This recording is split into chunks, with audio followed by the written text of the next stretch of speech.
اللہ الرحمن الرحیم۔ السلام علیکم ویورز، آج پھر درود پاک کی پڑھنے کے اجر و ثواب کے سلسلے کی ایک اور ویڈیو آپ کے سامنے ہے۔ اس سے پہلے کہ ویڈیو شروع کروں، اگر آپ نے چینل کو سبسکرائب نہیں کیا تو چینل کو سبسکرائب کر دیں اور بیل آئیکن کا بٹن دبائیں تاکہ آنے والی ویڈیوز آپ تک پہنچیں۔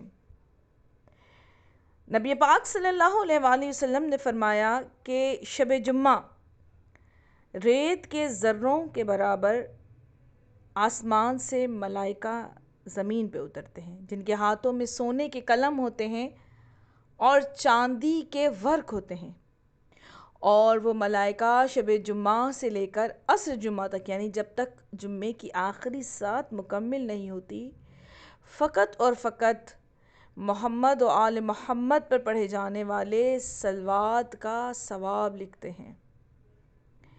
نبی پاک صلی اللہ علیہ وسلم نے ایک اور جگہ فرمایا کہ جو جمعے کے دن مجھ پر درود پڑھتا ہے، میں اس درود کو خود سنتا ہوں اور اس درود کا اجر و ثواب بھی میں خود عطا کرتا ہوں۔ یہ یاد رکھیے گا کہ جمعے کے دن اور شب جمعہ میں درود پاک پڑھنے کا اجر و ثواب بڑھ جاتا ہے، بلکہ ہزاروں گناہ زیادہ ہو جاتا ہے۔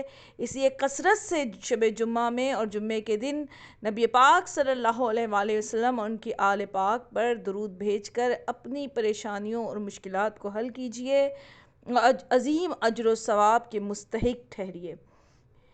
ویڈیو پسند آئے تو اسے لائک اور شیئر کیجئے گا۔ اب مجھے اجازت دیجئے، اللہ حافظ۔